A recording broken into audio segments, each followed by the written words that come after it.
Good morning all of you. सभी students के हमारे महाविद्यालय का जो यूट्यूब चैनल है इस पर मैं एक बार आपका पुनः हार्दिक अभिनंदन एवं स्वागत करता हूं। हम जो BA first year political science की बुक है हमारी राजनीतिक सिद्धांत पॉलिटिकल थ्योरी, इसमें हम आदर्शात्मक सिद्धांत या आदर्शवादी दृष्टिकोण है इसका अध्ययन कर रहे हैं। आज हम आदर्शवाद की आलोचना तथा इसका मूल्यांकन करेंगे। इससे पहले हम इसके कल दो संप्रदाय पढ़े थे, हमने इसके दो भाग पढ़े थे। उग्र संप्रदाय है, इसके प्रतिनिधि कौन है? हीगल है जो कहाँ के है? जर्मनी के है। और उदारवादी जो संप्रदाय हमने पढ़ा था, इसके जो विचारक है, इसके जो प्रतिपादक है वो कौन है? टी.एच. ग्रीन है। इन दोनों बातों का ध्यान रखना है, बार बार यहाँ से क्वेश्चन आया हुआ है। तो आदर्शवाद के जो उग्र संप्रदाय है इसके प्रतिनिधि विचारक कौन है? हीगल है। क्वेश्चन आ जाए तो जो उग्र आदर्शवाद का जो उग्र संप्रदाय है इसके प्रतिनिधि विचारक कौन है? हीगल है। ये कहाँ के है? जर्मनी के है। क्वेश्चन आ सकता है छोटा वाला 2 नंबर का, तो ध्यान रखना है। और जो उदारवादी संप्रदाय है इसके प्रतिनिधि कौन है? उदारवादी जो संप्रदाय है इसके प्रतिनिधि कौन है? टी.एच. ग्रीन है। और ये कहाँ के हैं? ब्रिटेन के हैं। इन बातों का ध्यान रखना है। जब हमने आदर्शवाद पढ़ा था तो ये 2 संप्रदाय इसके पढ़े थे, और उग्र जो संप्रदाय है इसके हीगल थे, जर्मनी के थे, और उदारवादी के कौन थे? टी.एच. ग्रीन थे। और ग्रीन ने क्या किया था? मध्यम मार्ग की जो सिद्धांत है उसका निर्माण किसने किया? सामंजस्य किसने किया था? ग्रीन ने किया था। अब आज हम आदर्शवाद है इसकी आलोचना है, इनके बारे में अध्ययन करेंगे। सबसे पहले आलोचना था मूल्यांकन। आदर्शवाद की जो आलोचना है, आदर्शवाद अव्यवहारिक आदर्शवाद है वो अव्यवहारिक व कल्पनावाद है।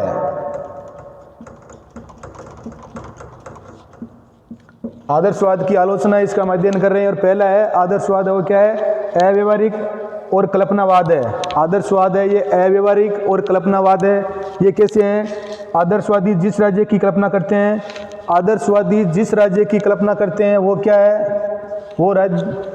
वो राज्य है वो काल्पनिक है। आदर्शवादी जिस राज्य की कल्पना करते हैं वो राज्य क्या है? काल्पनिक है। वास्तव में ऐसा कुछ भी नहीं है। कई आदर्शवादी इसे स्वीकार करते हैं कि वस्तु जगत में इस प्रकार के आदर्श राज्य नहीं होते। कुछ जो स्वयं आदर्शवादी है वो भी इस बात को स्वीकार करते हैं कि जो वास्तविक जगत है उसमें इस प्रकार के राज्य नहीं हो सकते। हमने जितने भी आदर्शवादी, प्लेटो है, अरस्तु है, हीगल है, जितने भी आदर्शवादी विचारक है, ये करते तो है कल्पना, सिर्फ काल्पनिक है ये, परंतु वास्तविक रूप में ऐसे राज्य वो खुद स्वीकार करते हैं, ऐसे राज्य वो नहीं होते हैं। प्लेटो ने स्वयं कहा है, प्लेटो जो पाश्चात्य राजनीतिक जगत का जनक, पाश्चात्य जो राजनीतिक विचारक है या पाश्चात्य जो राजनीतिक का जनक कौन है? प्लेटो है। उस खुद ने जो खुद आदर्शवादी विचारक था एक, और उसने खुद ने स्वयं स्वीकारा है। क्या कहा है इन्होंने? आदर्श राज्य स्वर्ग में, इन्होंने कहा है कि आदर्श राज्य है, प्लेटो खुद ने कहा है कि आदर्श राज्य है ये स्वर्ग में कदाचित, प्लेटो खुद कहता है कि आदर्श राज्य है ये स्वर्ग में कदाचित स्थापित हो सकते हैं।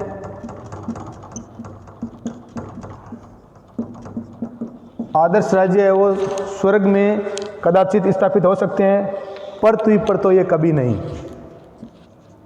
पृथ्वी पर तो कभी नहीं। तो इस बात का ध्यान रखना है कि आदर्शवाद है ये अव्यवहारिक है, और कल्पनावाद है ये राज्य है वो आदर्शवादी जो आदर्शवादी विचारक है उन्होंने क्या किया है? सिर्फ काल्पनिक है ये। प्लेटो खुद जो एक है आदर्शवादी विचारक है, और ये खुद कहता है कि जो आदर्श राज्य है वो स्वर्ग में ही कदाचित स्थापित होते हैं। ये खुद कह रहा है कि आदर्श राज्य है ये स्वर्ग में ही कभी कभार ही क्या होते हैं? स्थापित हो सकते हैं, पृथ्वी पर तो कभी नहीं। तो इस प्रकार ये क्या है? अव्यवहारिक और कल्पनावाद है। दूसरी जो इसकी आलोचना है वो आदर्शवाद बौद्धिक व्यायाम है। आदर्शवाद बौद्धिक व्यायाम है।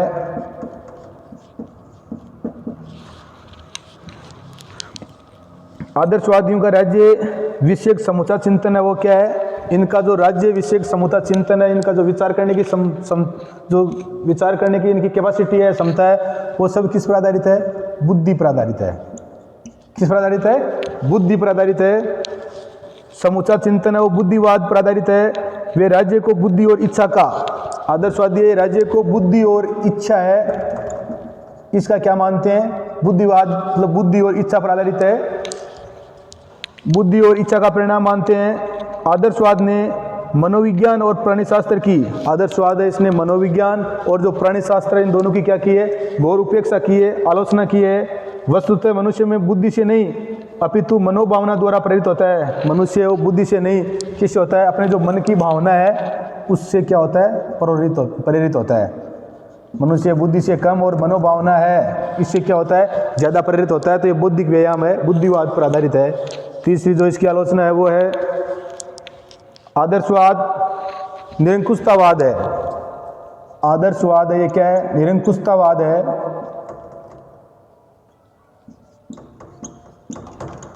आदर्शवाद है ये निरंकुशतावाद है। और निरंकुशतावाद कैसे है, तो देखो आदर्शवादियों ने राज्य को सर्वोच्च तथा निरंकुश सत्ता बना दिया है। आदर्शवादियों ने राज्य को सर्वोच्च, आदर्शवादियों के अनुसार राज्य क्या है, सर्वोच्च संस्था है। राज्य है वो सर्वोच्च संस्था है। राज्य क्या है, निरंकुश है। राज्य को कोई रोकने वाला या राज्य पर किसी प्रकार का क्या नहीं है, अंकुश नहीं है। इन्होंने तो कह दिया है कि राज्य जो भी कोई काम करता है वो किसके लिए करता है, अपने जो व्यक्ति है या अपने जो मानव है या राज्य में रहने वाले जो निवासी है उनके भलाई के लिए करता है। तो इस बात का ध्यान रखना है। राज्य वो क्या है, निरंकुशतावाद है, ये सर्वोच्च और निरंकुश है, इसको रोकने वाला कोई नहीं है। और इसके कारण ही आदर्शवादी के कारण ये जो फांसीवादी है, नाजीवादी है, इन विचारधाराओं का क्या हुआ, जन्म हुआ। और फिर क्या हो गया, राज्य ही सब कुछ है, राज्य के बाहर कुछ भी नहीं है। तो इन विचारों का अगर जन्म हुआ है तो किसके कारण हुआ है, आदर्शवाद के बाद हुआ है। क्योंकि आदर्शवाद क्या है, निरंकुशतावाद है, इनको कोई रोकने वाला नहीं है। आदर्शवाद व्यक्ति को साधन मानते हैं। आदर्शवादी विचारधारा है वो व्यक्ति को क्या मानते हैं, आदर्शवादी विचारधारा व्यक्ति को साधन मानते हैं। आदर्शवादी विचारधारा व्यक्ति को साधन, जबकि व्यक्ति क्या होता है, साध्य होता है। वस्तुतः राज्य व्यक्ति के लिए है, न कि व्यक्ति राज्य के लिए। राज्य किसके लिए है, राज्य है वो व्यक्ति के लिए है, राज्य है वो व्यक्ति के लिए है, न कि व्यक्ति राज्य के लिए, न कि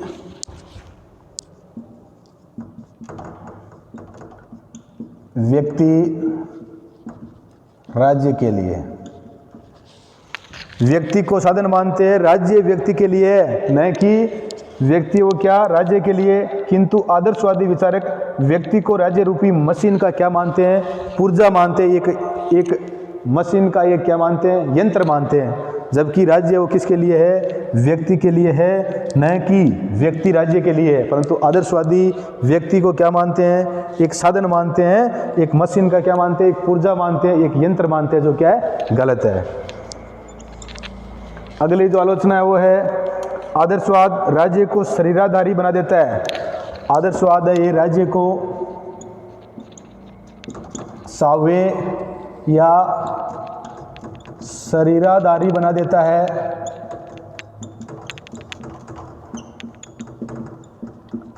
आदर्शवाद है राज्य को शरीराधारी, मतलब राज्य को क्या मानता है, एक संपूर्ण शरीर मानता है। आदर्शवादी ये राज्य की तुलना एक शरीरधारी से करते हैं। आदर्शवादी ये राज्य की तुलना किससे करते हैं, एक शरीर से करते हैं, चाहे वो किसी का शरीर हो, शरीरधारी से करते हैं, जिसका अपना व्यक्तित्व तथा अपनी इच्छा है। और उसकी अपनी क्या है, अपना व्यक्तित्व है तथा अपनी इच्छा है। वस्तुतः व्यक्तियों से स्वतंत्र उसका अस्तित्व है तथा व्यक्तित्व नहीं है। जिन्सबर्ग एक विचारक है, जिन्सबर्ग, इस जिन्सबर्ग ने कहा है कि व्यक्तियों से पृथक राज्य का कोई, व्यक्तियों से पृथक राज्य का कोई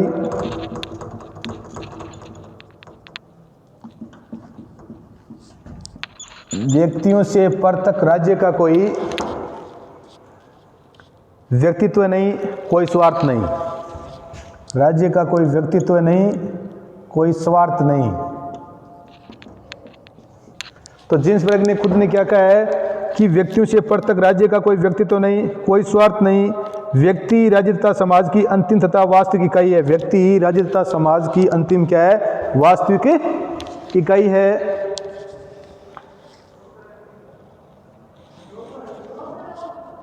अगला है अगली आलोचना है वो भौतिकवाद की उपेक्षा। भौतिकवाद की उपेक्षा, आदर्शवादियों ने भौतिकवाद है इसकी क्या की है, उपेक्षा की है। आदर्शवाद केवल व्यक्ति के नैतिक तथा आध्यात्मिक उन्नति तक ही सीमित है। आदर्शवाद है ये व्यक्ति के केवल नैतिक व आध्यात्मिक उन्नति तक ही क्या है, सीमित है। व्यक्ति की जो और भौतिक आवश्यकताएं हैं उसकी ओर आदर्शवाद ने क्या नहीं दिया है, ध्यान नहीं दिया है। या व्यक्ति के आर्थिक तथा भौतिक जो हित है उनकी आदर्शवाद ने क्या की है, उपेक्षा की है। उनकी आदर्शवाद ने क्या कर दी है, धज्जियां उड़ा दी है।